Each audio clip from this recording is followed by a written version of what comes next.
오라 우리가 굽혀 경배하며 우리를 지으신 여호와 앞에 무릎을 꿇자. 그는 우리의 하나님이시요 우리는 그가 기르시는 백성이며 그의 손이 돌보시는 양이기 때문이라. 하나님은 영이시니 예배하는 자가 영과 진리로 예배할지니라. 아멘.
다 같이 참회의 기도를 드리겠습니다.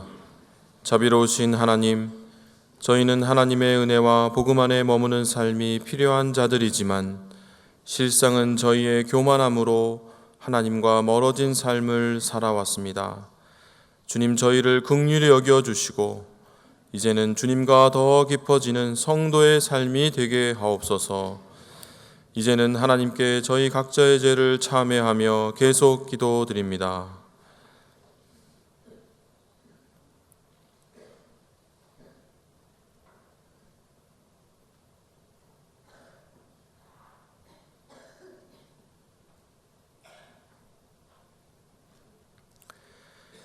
하나님께서는 자신의 부끄러운 죄를 솔직하게 고백하는 자들에게 말씀하십니다. 여호와께서는 그 모든 행위에 의로우시며 그 모든 일에 은혜로우시도다. 여호와께서는 자기에게 간구하는 모든 자, 곧 진실하게 간구하는 모든 자에게 가까이 하시는도다. 아멘. 이제 사도신경으로 저희의 신앙을 고백하오니 나는 전능하신 아버지 하나님 천지의 창조주를 믿습니다. 나는 그의 유일하신 아들 우리 주 예수 그리스도를 믿습니다. 그는 성령으로 잉태되어 동정녀 마리에게서 나시고 본디오 빌라도에게 고난을 받아 십자가에 못 박혀 죽으시고 장사된 지 사흘 만에 죽은 자 가운데서 다시 살아나셨으며 하늘에 오르시어 전능하신 아버지 하나님 우편에 앉아 계시다가 거기로부터 살아있는 자와 죽은 자를 심판하러 오십니다. 나는 성령을 믿으며 거룩한 공교회와 성도의 교제와 죄를 용서받는 것과 몸의 부활과 영생을 믿습니다. 아멘. 자리에 앉으시기 바랍니다. 다 함께 성시를 교독하겠습니다. 성시는 교독문 21번, 시편 34편입니다.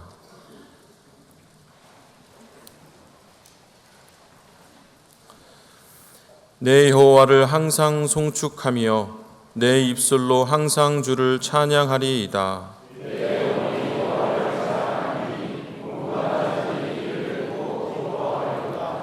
나와 함께 여호와를 광대하시다 하며 함께 그의 이름을 높이세.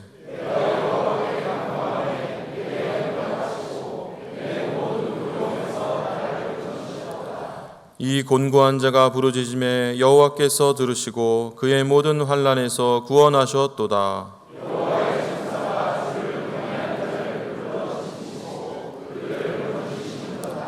너희는 여호와의 선하심을 맛보아 알지어다. 그에게 피하는 자는 복이 있도다.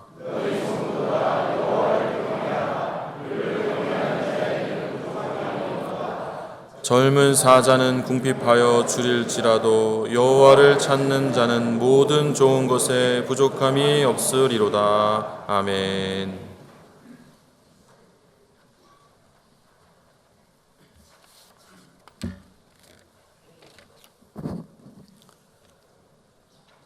사랑의 아버지 하나님, 은혜를 감사합니다. 저희들에게 생명 주시고 자녀 삼아 주시어 오늘 이 아침 주님 전에 나와 예배드리며 하나님을 찬양하게 하시니 감사드립니다. 그러나 주님, 저희들에게 허락하신 인생길 가운데 크고 작은 어려운 일을 만났을 때 저희들의 믿음은 무너졌습니다. 말로는 주님 지신 십자가를 우리도 지겠다 말하면서도 작은 이익 앞에 세상적인 방법을 찾으려 애썼습니다. 우리 주님은 생명까지도 아깝다 하지 않으시고 저희를 구원하시려 하셨건만 저희는 조그만 희생도 하지 않으려고 발버둥치며 살아왔습니다. 주님께서 저희에게 보여주신 사랑은 분명 희생이 선행되어야 하는 것임을 가르쳐 주셨지만 저희는 한없이 이기적인 생각을 가지고 살아왔습니다. 주님께서 보여주신 사랑은 자리에 연연하는 모습이 아니었건만 저희는 명예와 권력을 탐하며 살아왔음도 고백합니다. 주님, 어찌하면 좋습니까? 저희들의 부끄러운 모습을 주님 앞에 내어놓사오니 주여 저희들의 죄를 용서하여 주옵소서. 눈물로써 회개하며 날마다 주님과 동행하는 삶을 통해 진정한 그리스도인들이 되게 하시고 영락의 모든 성도들이 말씀 산책과 영락 오이코스를 통해 하나님을 아는 일에 힘쓰게 하시고 말씀으로 무장하여 그리스도의 장성한 분량까지 이르게 하옵소서. 지난 주간 선교대회를 통해 은혜 받게 하시니 감사드립니다. 보냄을 받은 선교사나 선교사를 보내는 성도들 모두 이 세상에 주님의 증인되는 삶을 살 수 있도록 선교의 비전을 갖게 하시고 결단하게 하옵소서.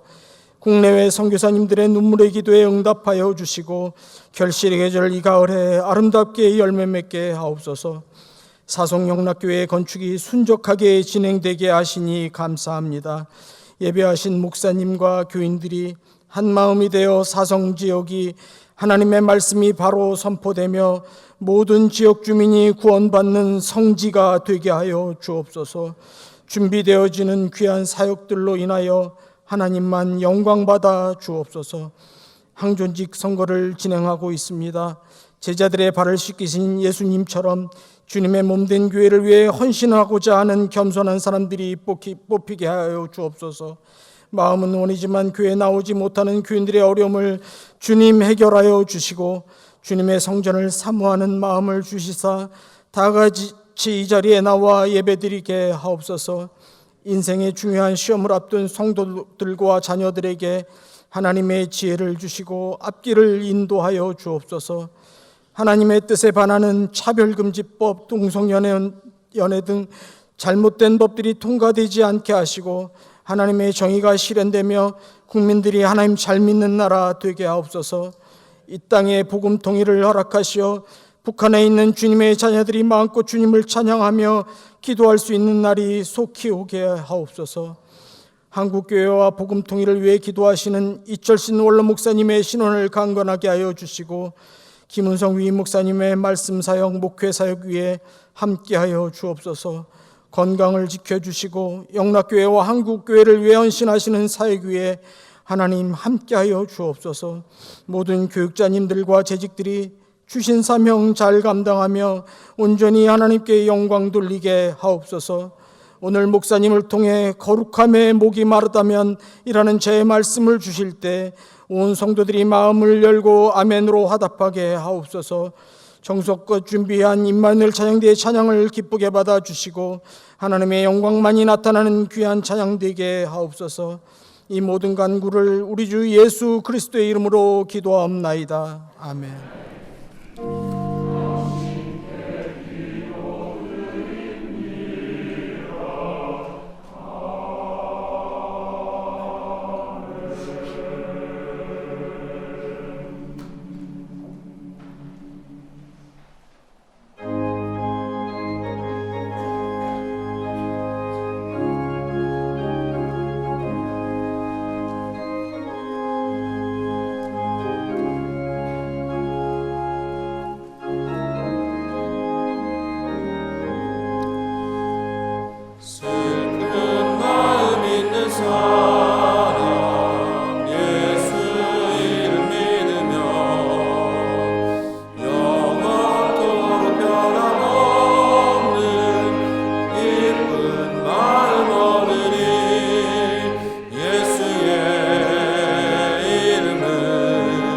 세상의 소망이요 예수의 이름은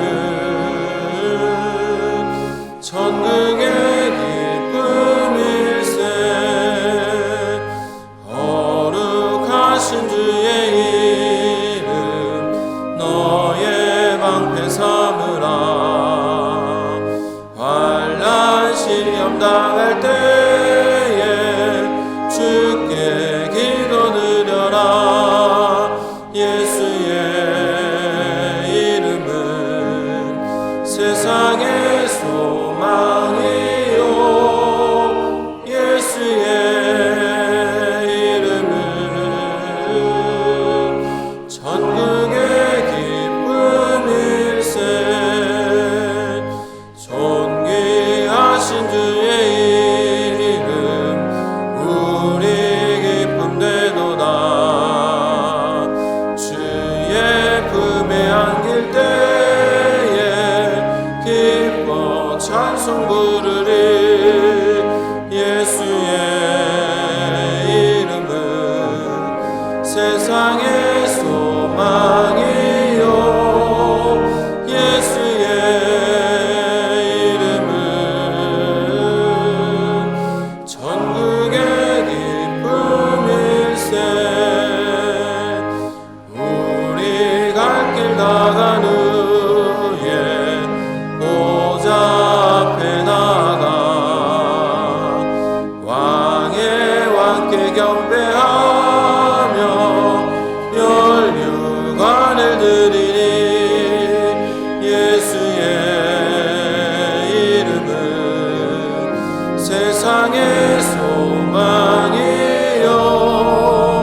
예수의 이름은 천국의 기쁨일세.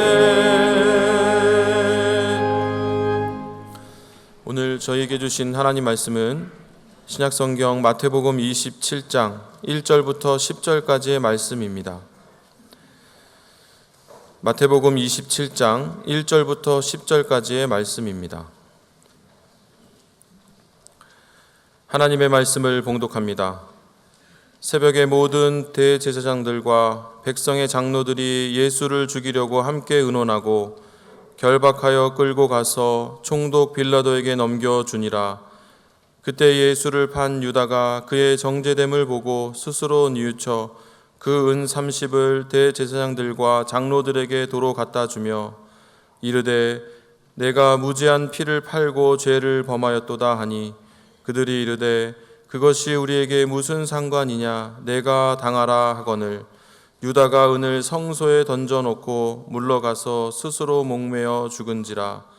대제사장들이 그 은을 거두며 이르되 이것은 핏값이라 성전고에 넣어둠이 옳지 않다 하고 의논한 후 이것으로 토기장의 밭을 사서 나그네의 묘지를 삼았으니 그러므로 오늘까지 그 밭을 피밭이라 일컫느니라. 이에 선지자 예레미야를 통하여 하신 말씀이 이루어졌나니 일렀으되 그들이 그 가격 매겨진 자 곧 이스라엘 자손 중에서 가격 매긴 자의 가격 곧 은 30을 가지고 토기장의 밭값으로 주었으니 이는 주께서 내게 명하신 바와 같으니라 하였더라. 아멘.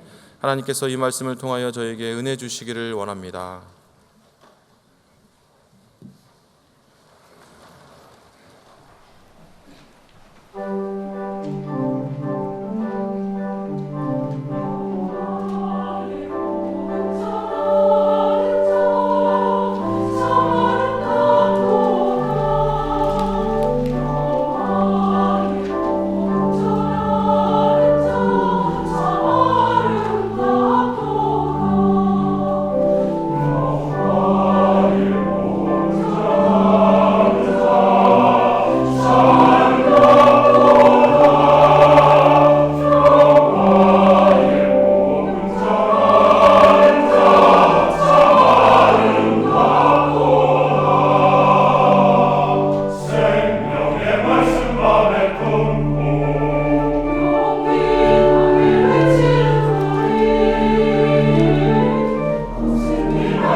지나간 주간하고 또 돌아오는 이 주간하고 우리 선교를 주제로 해서 여러 가지 집회도 열고 행사도 하고 있습니다.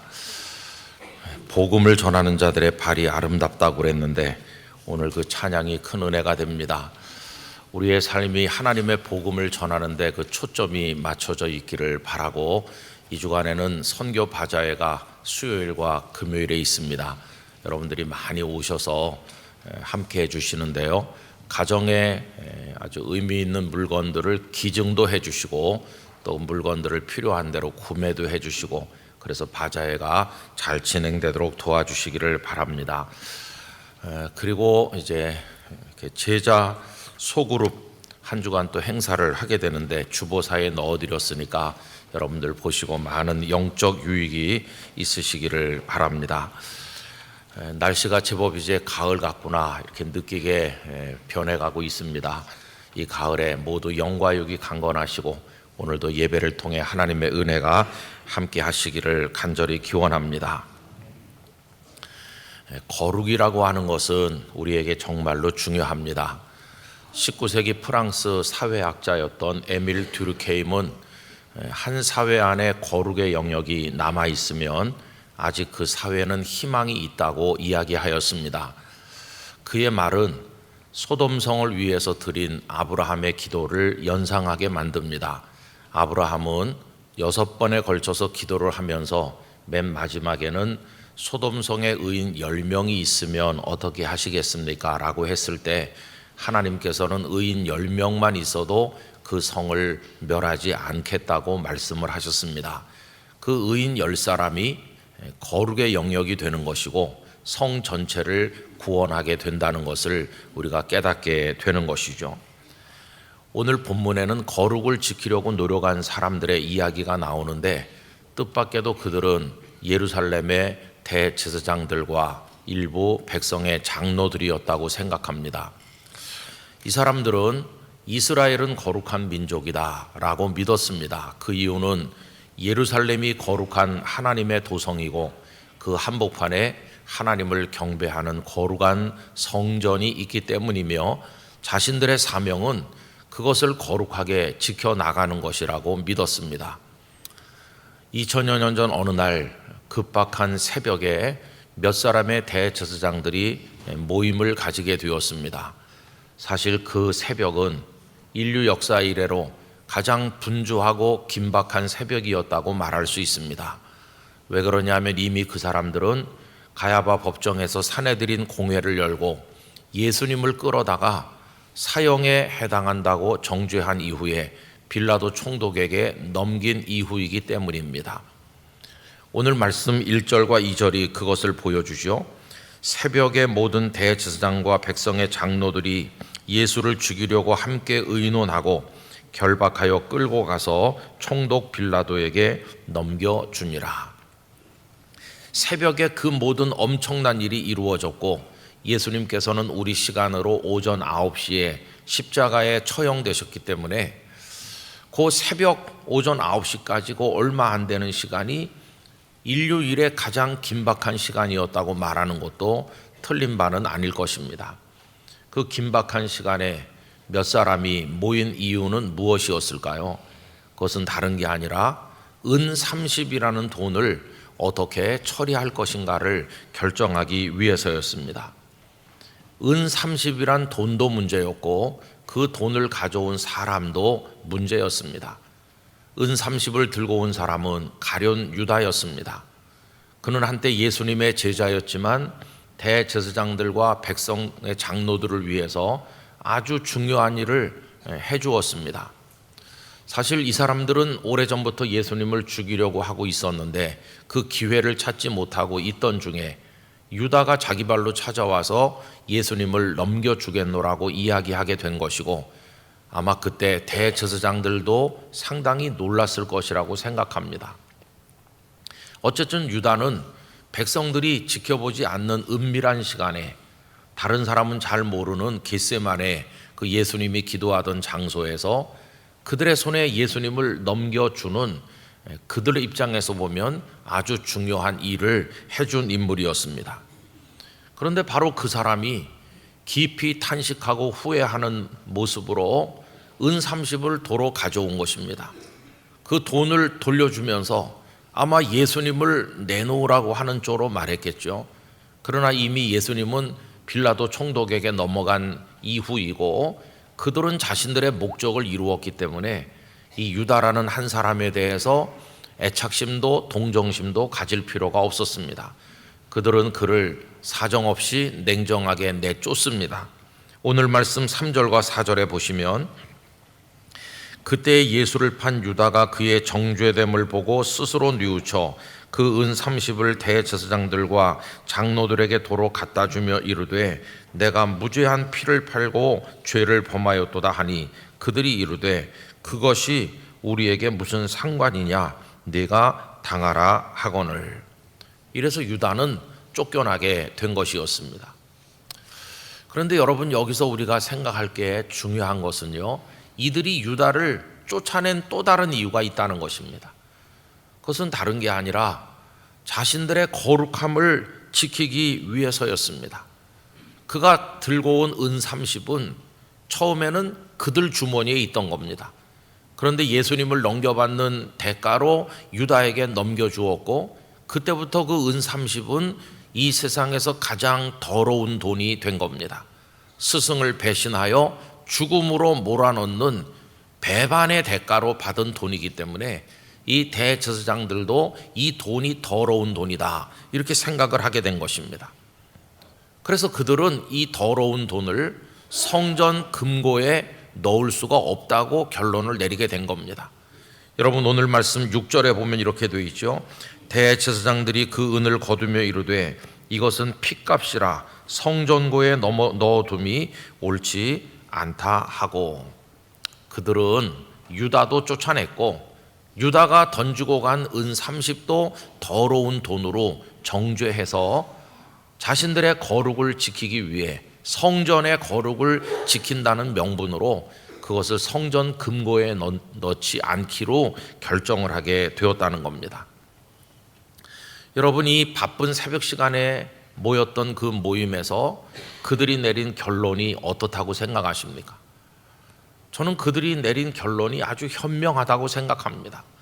유다 같은 인간을 다시 받아줄 필요도 없겠죠. 유다를 정죄한 것도 틀린 결정이 아니고 그가 들고 온 은 30도 문자 그대로 더러운 돈이기 때문에 그런 것을 성전 금고에 받아둘 수 없는 것도 맞는 결정이죠. 그들은 현명한 결정을 했다고 말할 수 있습니다. 그러나 여러분, 그들이 현명한 결정을 했음에도 불구하고 그런 결정을 내린 대제사장을 비롯한 그 몇몇 사람들을 우리들은 비판하지 않을 수 없다는 겁니다. 왜 그러냐 하면 그들의 결정이 틀렸기 때문이 아니라 그들 자신이 틀린 자들이기 때문인 것입니다. 그들은 사실 유다보다도 더 악랄하고 더 악한 자들이기 때문에 우리는 그들을 비판하지 않을 수가 없는 것이죠. 여러분, 이들은 왜 비판받아 마땅할까요? 우선 그들은 유다보다 더 악한 죄인이기 때문입니다. 사실 생각해보면 유다는 그들이 피워놓은 그 불길 속에 뛰어든 불나방과 같을 뿐이고 그 증오와 사륙의 불을 피워올린 사람들은 이 대제사장들과 백성의 장로들이죠. 그들은 벌써부터 예수님의 피를 흘리려고, 예수님을 죽이려고 작당을 하고 있었습니다. 마태복음 26장 3절 4절에 보면 이렇죠. 그때에 대제사장들과 백성의 장로들이 가야바라 하는 대제사장의 관정에 모여 예수를 흉계로 잡아 죽이려고 의논하되, 그들은 벌써부터 예수님을 죽이려고 모의를 하고 있었고, 어리석은 유다가 거기 걸려들어서 하수인처럼 이용만 당했다는 사실을 알게 됩니다. 그러면 하수인이 악합니까? 그 모든 일을 처음부터 꾸민 그들이 악합니까? 악한 걸로 치면 대제사장들과 백성의 장로들이 괴수와 같은 자들이고 훨씬 더 악한 자들이죠. 그 돈을 핏값이라고 불렀는데 그들이야말로 피 흘린 당사자들이라고 말할 수 있을 것입니다. 자, 그런데 여러분, 문제는 뭐냐 하면 그들은 자신들이 죄인이라고 생각하지 않고 있다는 겁니다. 이 유다는 스승을 배신한 죄인이지만 우리는 거룩하고 의로운 일을 하고 있다. 저 예수로 인해서 하나님의 거룩한 성 예루살렘이 시끄러워지고 성전이 모독을 받았으니 저 예수를 죽이는 게 마땅하다. 우리는 하나님이 원하시는 의로운 일을 하고 있는 거다. 가장 악한 자들이 자신들이 죄인인 걸 모르고 있는 그런 모습을 보여주고 있는 것이죠. 아마 그들은 모든 일이 다 순조롭게 진행된다고 생각했을 것입니다. 전격적으로 예수님을 정죄했고 빌라도 총독에게 넘겼으니 이제 남은 것은 빌라도가 어떻게 그 예수님을 처형하는지 가서 똑똑히 확인하는 것만 남아있다고 생각을 했을 것입니다. 그러면서 자신들이 하나님을 위해서 크게 수고하고 있고 지금 노력하고 있다고 자부했을 것입니다.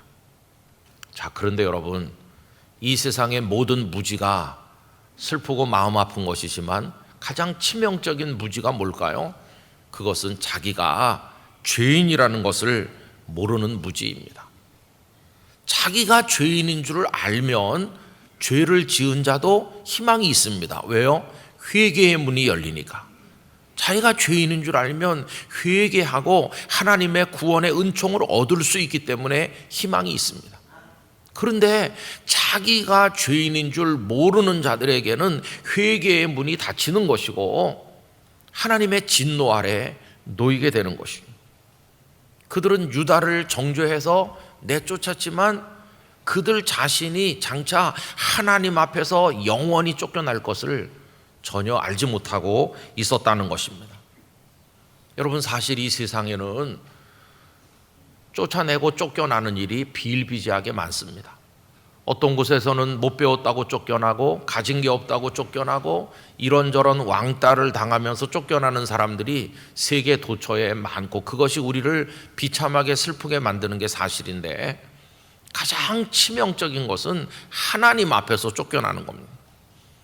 저는 오늘 우리 예배하는 성도들이 다른 데서는 냉대당한다 할지라도 하나님 앞에서는 환영받게 되시기를 축원합니다. 근데 하나님 앞에서 쫓겨나는 거, 이거는 희망이 없는 거죠. 하나님 앞에서 쫓겨나면 영원한 형벌에 떨어져서 멸망하는 것만 남는 게 아니겠어요? 근데 이 대제사장을 비롯한 사람들은 자신들이 죄인이라는 걸 모르기 때문에 회개할 기회도 없는 것이고 이제 하나님 앞에 쫓겨나 영원한 형벌에 떨어질 그런 불쌍한 사람들이었다는 것을 우리가 알게 되는 겁니다. 또 이 사람들을 우리가 비판하게 되는 이유를 든다면 자신들은 나그네가 아닌 것처럼 생각하고 있다는 겁니다. 여러분, 쫓겨난 가룟 유다는 이제 희망이 없다는 사실을 알았을 때 비관한 나머지 은 30을 던져놓고는 가서 목매어 죽었습니다. 아마 유다 자신이 생각해도 그가 평생 만져보았던 모든 돈 중에서 자신이 마지막으로 만진 은 30이야말로 가장 더러운 돈이라고 느꼈을 겁니다. 그 자신도. 그러니 그걸 다시 던져 넣은 거죠. 전에는 돈을 보면 기뻤는데 이제 그 은 30은 유다로 하여금 몸서리치게 만드는 가장 아픈 돈이었을 겁니다. 내가 왜 이런 짓을 했을까? 그리고 그 돈을 던져 넣게 된 거예요. 그러자 이 대제사장들과 이 몇 사람들은 그 돈을 성전 금고에 넣는 게 합당치 않다고 생각한 나머지 나그네들의 묘지를 만든 것이죠. 여러분, 오늘 말씀 7절 8절을 보십시오. 의논한 후 이것으로 토기장이의 밭을 사서 나그네의 묘지를 삼았으니 그러므로 오늘까지 그 밭을 피밭이라 일컫느니라. 예루살렘에는 유월절, 오순절 등등 절기가 지켜지기 때문에 많은 순례자들이 몰려들곤 했을 겁니다. 순례자들이 예루살렘의 먼 길을 지친 모습으로 왔다가 어떤 병을 얻거나 급사하게 되면 이 나그네들을 위한 묘지가 필요했겠죠. 그래서 유다가 던지고 간 은 30으로 토기장이의 밭을 사서 나그네들을 위한 묘지를 만들게 되었다는 겁니다. 이 땅에 나그네로 와서 그가 얼마나 살았는지 모르지만 한때는 예수님의 제자까지 되었던 유다라 불리던 한 나그네가 그의 인생을 끝마치며 남긴 은 30이 그 이후에 많은 나그네들의 죽은 육신을 받아들이는 묘지가 된 것은 너무도 참 아이러니하고 우리에게 암시하는 바가 많다고 생각이 듭니다. 그런데 보세요. 이 대제사장들을 비롯한 사람들은 그 더러운 돈으로 나그네들의 묘지나 만들자 이렇게 결정한 겁니다. 그들이 얼마나 예루살렘의 나그네들을 경멸하고 있는지 알 수 있죠. 더러운 돈이기 때문에 성전 금고에 넣을 수 없다고 생각했던 그 더러운 돈으로 토기장이의 밭을 사서 나그네들은 그런 더러운 밭에 묻어도 괜찮다. 나그네들을 향한 경멸이 그 속에서 느껴지지 않습니까? 그들은 자신들은 예루살렘에 자리 잡고 살기 때문에 나그네가 아니라고 생각했을 겁니다. 자신들은 이미 좋은 무덤을 준비했고 우리는 나그네가 아니지. 우리는 잘 만들어진 묘지에 존경받으며 묻힐 사람들이고 저것들은 더러운 돈으로 만든 밭에 묻혀도 상관없는 나그네들이지. 이 경멸이 그들의 행동 속에 보여지질 않습니까? 그러나 여러분, 예루살렘의 대제사장은 나그네가 아닌가요? 예루살렘 주민은 나그네가 아닌가요? 이 땅의 모든 호흡하는 사람은 아침 안개처럼 쓰러지는 나그네입니다. 단 한 명도 예외는 없습니다.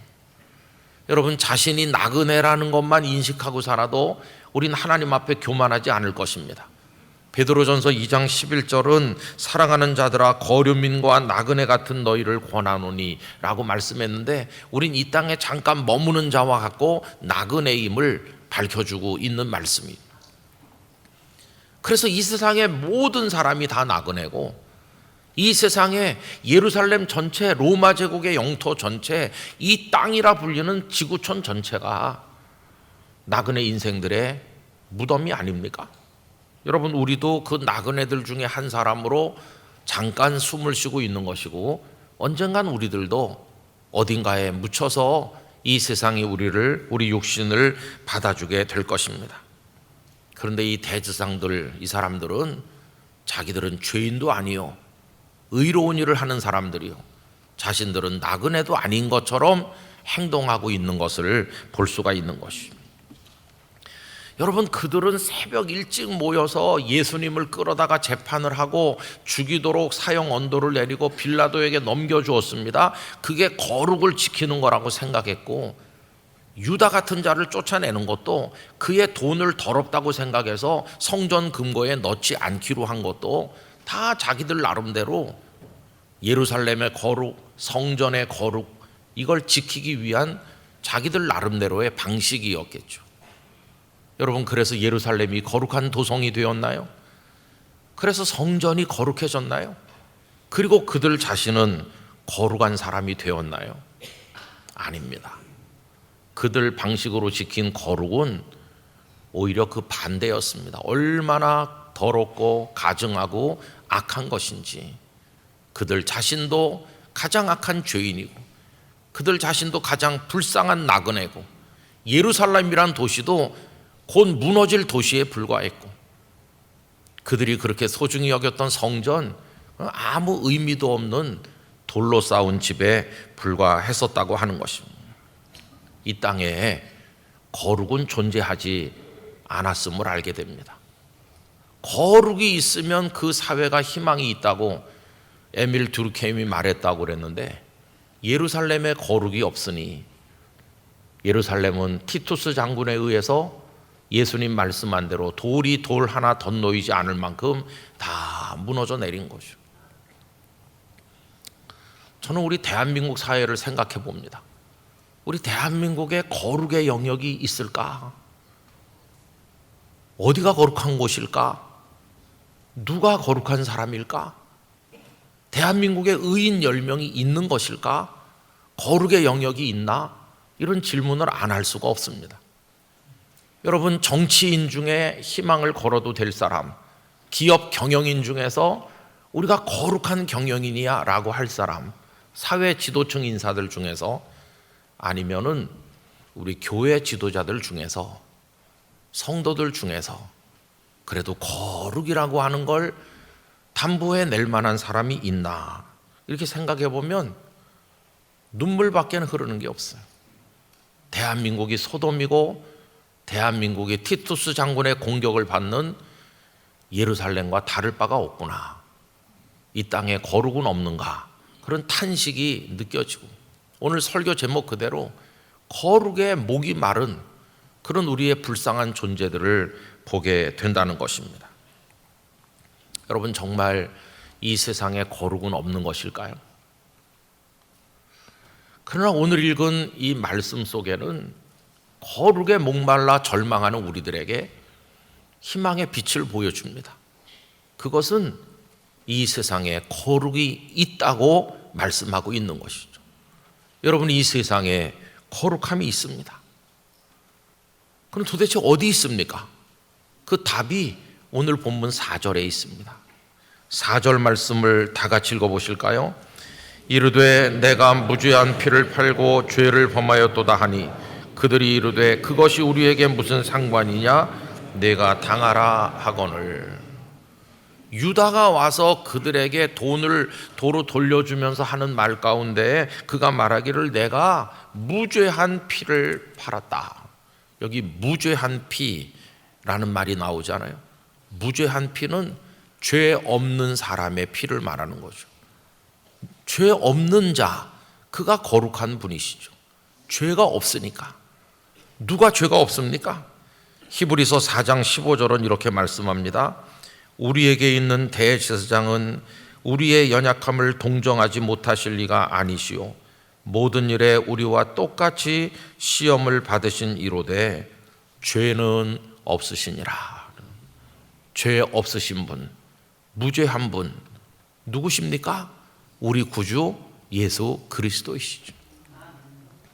하나님께서 독생자를 이 땅에 보내셔서 거룩이 없는 이 땅에 예수 그리스도께서 오시는 그 순간 이 땅에 거룩이 존재하기 시작한 것이었어.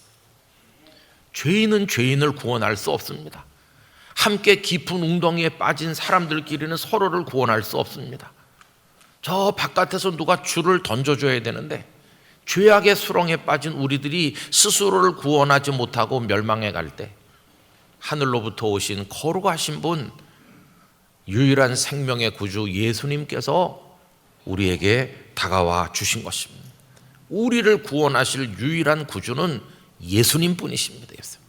그분은 거룩하신 분이십니다. 이 땅에 눈을 씻고 찾아봐도 없는 거룩을 가져오신 분이 예수님이십니다. 여러분, 우리 스스로는 거룩을 만들 수도 없고 거룩을 유지할 수도 없지만 거룩하신 분이 우리 안에 오시면 그분으로 인하여 우리도 거룩해지는 것입니다. 그래서 우리는 비록 죄인이지만 예수님께서 우리 안에 임하여 오시면 우리가 거룩한 사람으로 바뀌는데, 그래서 우리를 성도, 거룩한 사람이라고 말하게 되는 것입니다. 교회는 거룩하지 않지만 거룩하신 주님이 머리가 되시고 우리가 그 몸이 되고 주께서 이 교회 안에 임하여 계실 때 교회는 거룩한 공교회, 거룩한 공회가 되는 것입니다. 대한민국이 거룩하지 못한 나라지만 예수님께서 대한민국 사회 여기저기에 임하여 계신다면 이 나라가 거룩한 나라가 될 줄로 믿습니다. 내가 성도가 되고 우리들의 교회가 거룩한 공교회, 그리고 대한민국이 거룩한 나라가 된다면 우리는 주님의 거룩함으로 인하여 멸망하지 않고 살게 될 것입니다. 그리고 우리가 예수님께 배워야 될 것은 뭐냐 하면 그 거룩하신 분이 이 세상에 존재하시는 그 방식을 배워야 되는 것이죠. 여러분, 그분은 이 땅에 거룩으로 오셨는데 어떻게 존재하셨습니까? 아까 읽었던 4절에 보면 무죄한 피라고 그랬잖아요. 그분은 피 흘리는 모습으로 존재하셨어요. 십자가에 매달리는 모습으로 존재하셨습니다. 거룩은 높은 데 군림하지도 않고, 거룩은 사람들에게 명령하거나 거룩은 사람들을 윽박지르지 않습니다. 거룩하신 그분은 가장 낮은 곳에 계셨고 십자가에 달리셨고 피 흘리면서 이 땅에 존재하셨어요. 이게 거룩이 존재하는 방식인 것을 우리는 배워야 됩니다. 그래서 여러분, 이미 이사야서 42장 1절, 2절, 3절, 4절 쭉 읽어보면 그 거룩하신 메시아가 어떻게 존재하실 것을 말씀하는데 1절과 2절만 읽어드리면 이렇습니다. 내가 붙드는 나의 종, 내 마음에 기뻐하는 자, 곧 내가 택한 사람을 보라.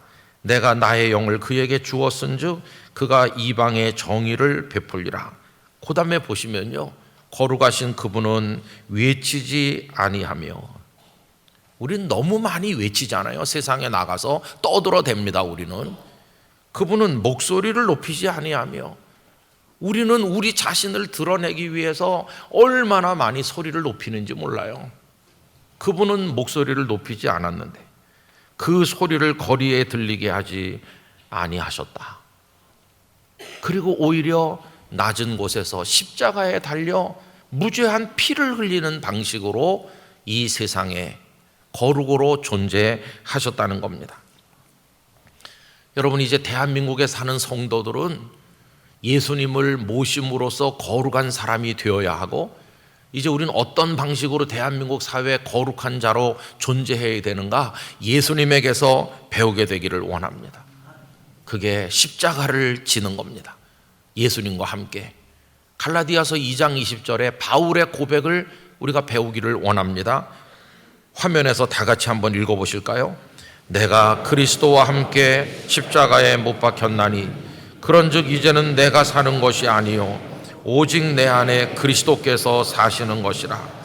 이제 내가 육체 가운데 사는 것은 나를 사랑하사 나를 위하여 자기 자신을 버리신 하나님의 아들을 믿는 믿음 안에서 사는 것이라. 내가 그리스도와 함께 십자가에 못 박혔나니, 이게 거룩한 성도가 이 세상에서 존재하는 방식임을 기억해야만 될 것입니다. 그런데 지나간 수십 년 동안 우리 한국 교회와 우리들은 그 반대로 했습니다. 우리들은 복을 받았다고 소리를 높였고 사람들에게 선전했고, 우리는 군림하면서 대한민국 사회를 우리 손에 넣으려고 했습니다. 그런데 아무도 우리를 주목하지도 않았고 존경하지도 않았습니다. 우리는 소리를 높이지만 누구도 우리의 말을 들어주지 않았습니다. 오히려 우리는 우스꽝스러운 광대처럼 되고, 그리고 존경은커녕 비난받는 공동체로 전락하고, 오늘에 와서 하나님의 창조 질서도 지킬 수 없는 그런 지경에 내몰리고 있는 게 오늘 우리들의 현실입니다. 더 이상 견디기 어려운 지경에까지 우리가 와 있는 거죠. 그래서 다음 주일날 한국교회는 광화문에서 서울역까지 길거리에 나와서 100만 명이 넘는 사람이 예배를 드리고 100만 명은 유튜브로라도 보자, 이런 일을 하게 된 것입니다. 자랑스러운가요? 그리고 이게 대단히 그렇게 떳떳한 일인가요? 참 여러 가지 우려되는 바가 한두 가지가 아닙니다. 해야 되나? 길거리에 나가는 게 맞나? 이런 생각이 많이 듭니다. 저는 별로 거기 가보지도 않았고 맨 처음에 한번 어떤 분을 만났을 뿐인데 이상하게 5인 공동대표에 제 이름이 올라가 있는, 저도 공문 보고 나중에 알았어요. 그런데 여러분, 가만히 있을 수도 없는 게 처지입니다. 대법원에서 남자끼리 살고 여자끼리 살아도 그거 의료보험 혜택 줘야 된다, 이미 동성 결혼을 인정한 것과 다를 바가 없는 그런 판결이 지난 7월 달에 나온 마당에 가만히 있다가는 한 해 두 해 안에 동성혼이 합법화되고 차별금지법의 내용이 다 통과되면 우리 자녀들은 어떻게 여기서 하나? 그럼 막다른 골목에 도달했기 때문에 100가지 우려에도 불구하고 한 가지를 위해서 길에 나가기로 결정을 한 겁니다. 저는 우리 영락교회 성도들도 다음 주일에 가능하면 1부에서 3부까지 다 여기 예배당에 와서 예배 드리시고, 그리고 2시부터 열리는, 그냥 아무 데나 가면 됩니다. 광화문으로 가든지 서울역으로 가든지 그냥 가서 스크린 앞에 서서 마음의 눈물을 흘리면서 이 나라와 교회를 위해 기도하시면 됩니다. 그러나 저는 길거리에 나가기 전에 우리 영락교회 성도들에게 꼭 드리고 싶은 말씀이 있습니다. 우리가 나가는 거는 힘을 과시하기 위해서도 아니고 휘두르기 위해서도 아니고 군림하기 위해서도 아니라는 걸 기억하셔야 됩니다.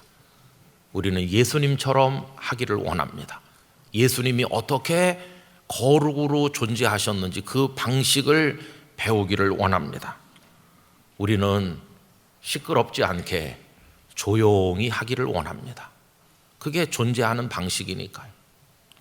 숫자의 힘을 자랑하지 말고 많은 사람 속에 가 있지만 우리의 마음은 골방에서 홀로 기도하는 심정으로 참여하기를 원합니다. 어떤 사회나 특정 세력을 비난하지 말고 그들에게 회개를 촉구하지 말고 우리 자신을 향해 회개를 촉구하는 심정을 가지고 참여하기를 원합니다. 그 일을 주도하는 어떤 분이 20일 날 한다고 저한테 얘기했습니다. 제가 그분에게 20일은 좋지 않다고 제안했습니다. 27일이 더 좋겠다고. 왜냐하면 그날은 종교개혁주일이니까, 우리를 개혁해야 되니까, 우리 자신부터 새로워져야 되니까, 하나님 앞에 회개하는 마음으로, 우리를 개혁하기 원하는 마음으로 그걸 먼저 앞세워서 나가면 세상도 우리를 이해해 줄 거라고, 우리 가슴을 먼저 치면서.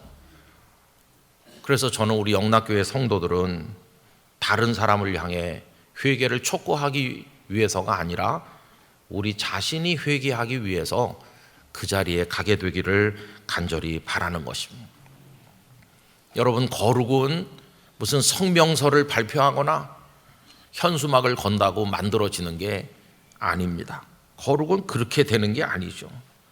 그냥 있지만 없는 듯이, 그리고 조용하게 털 깎는 자 앞에 잠잠하셨던, 그러면서 십자가로 나가셨던 예수님처럼, 그러나 가장 옳고 바르고 정직하게 그리고 진실되게 하나님의 뜻을 준행해서 살고자 하는 몸부림을 가슴에 담고 그렇게 나가서 엎드려서 기도하면 하나님께서 우리를 불쌍히 여기실 것이고, 그리고 세상 사람들도 이 세상에 없는 어떤 거룩을 우리에게서 그 흔적이라도 보게 되지 않겠습니까? 그런 마음으로 우리가 참여하게 되기를 간절히 바라는 것입니다. 거룩하신 예수님을 우리 마음에 품고 모시고 그 예수님을 붙들고 의지하고 그 예수님 곁에 머무르는 거룩한 영락교회, 거룩한 성도가 되시기를 바라는 것입니다. 그래서 오늘 이 어지러운 세상에서 영락교회 성도들이 대한민국의 의인 10명이 되어주신다면 하나님께서 우리를 통해 이 땅을 불쌍히 여겨주실 것이라고 믿습니다. 나라와 민족과 교회를 위해서 많이 기도해 주시기를 부탁드립니다. 기도하겠습니다. 거룩하신 하나님 아버지, 하나님만이 저희의 소망이십니다. 주 예수님만이 거룩으로 이 땅에 오셨습니다. 그리고 예수님은 군림하거나 휘두르는 메시아가 아니라 잠잠하셔서 십자가에서 무죄한 피를 흘리시는 방식으로 이 땅에 존재하셨습니다.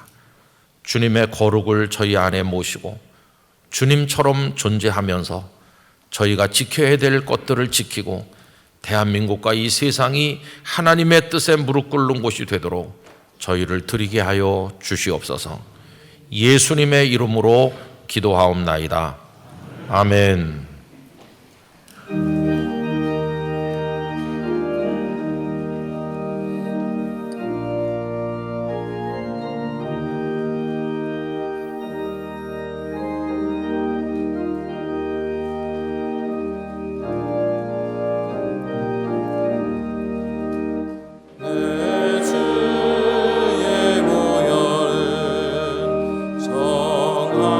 정하고 정하다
이제 준비하신 주일 헌금을 드리겠습니다. 온라인으로도 드리실 수 있습니다.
사랑의 주님, 나그네 인생길을 사는 저희들에게 손 내밀어 주시고 예수 그리스도의 보혈로 거룩한 백성 성도로 인도하여 주시니 감사드립니다.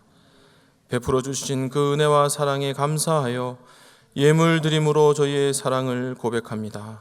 이 예물이 사용되는 곳마다 하나님 역사하여 주시옵고 귀한 천국잔치에 저희를 초청하여 주시옵소서. 예수 그리스도의 이름으로 봉헌기도 드립니다. 아멘. 자리에 앉으시기 바랍니다. 제자 소그룹 주간 홍보 영상을 시청하겠습니다. 제자 소그룹 모임을 통하여 서로의 모습 속에서 역사하시는 하나님의 사랑을 느끼게 되고요.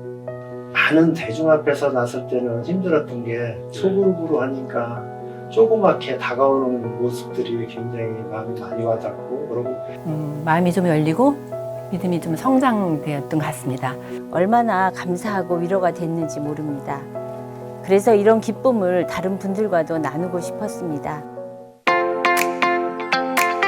영락교회 제자 소그룹은 급격하게 변화해가는 한국교회 상황 속에서 기존의 구역 조직과 모임들의 한계를 뛰어넘어 더욱더 우리의 생활에 밀접하게 닿아있는 다양한 신앙 소그룹 모임들을 만들어가고자 힘쓰고 있습니다.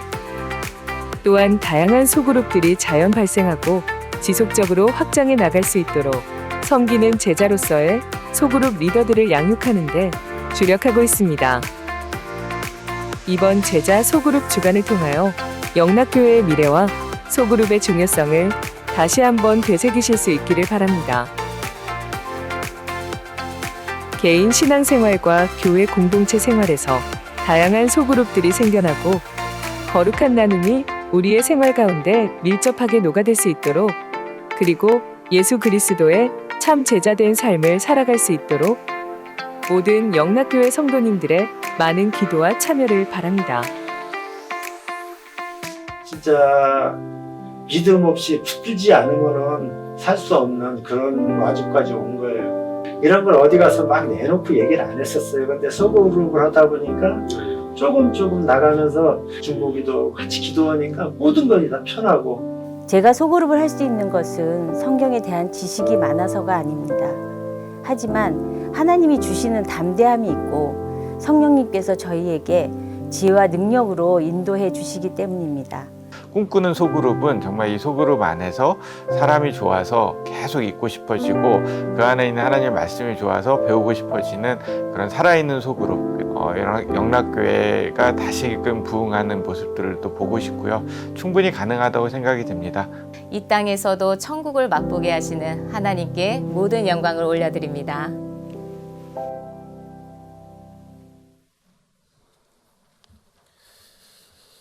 새가족 여러분을 주님의 이름으로 환영합니다. 봉사관 1층 새가족 접수처에서 등록을 도와드립니다. 또는 교회 홈페이지에서 새가족 등록이 가능합니다. 오늘 찬양 예배는 아동부 찬양제 리틀 스타로 베다니홀에서 드립니다. 10월 25일 금요기도회는 대학 청년연합 금요기도회로 오후 7시 30분에 베다니홀에서 드리며 영화를 동반한 성도님들을 위해 50주년 기념관 2층 유치부실과 잠옷실을 개방합니다. 교적 확인의 날이 오늘과 다음 주일까지 진행됩니다. 봉사관 앞마당과 베다니 광장에서 교적을 확인하실 수 있습니다. 한경직 복음학교를 개강합니다. 홈페이지에 게시된 배너 또는 주보에 게시된 QR코드를 통해 신청하실 수 있습니다. 다음 주일은 사회봉사 주일입니다. 봉사금을 본당 주변 모금함과 온라인으로 모금합니다. 별세자 소식입니다. 관악동작 금천교구 2구역 신연복 은퇴권사님이 별세하셨습니다. 10월 21일 월요일 오전 9시 강남 세브란스 병원 장례식장에서 장례의식이 있습니다. 서대문 은평구구 10구역 최영애 은퇴권사님이 별세하셨습니다. 10월 21일 월요일 오전 9시 30분 서울 성모병원 장례식장에서 장례의식이 있습니다. 슬픔을 당하실 유가족들에게 하나님의 위로가 함께 하시기를 바랍니다. 이 시간 함께 암송할 10월 말씀은 신약성경 고린도전서 3장 11절입니다. 이 닦아둔 것 외에 이렇게 시작합니다. 다 함께 암송합니다.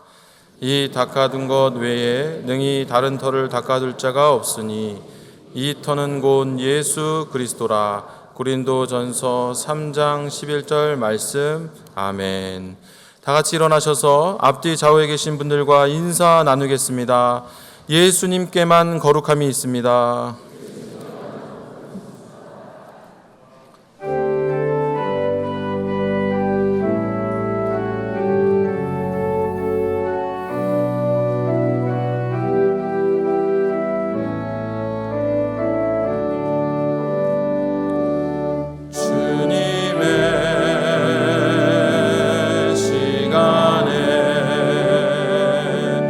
아름답게 모든 것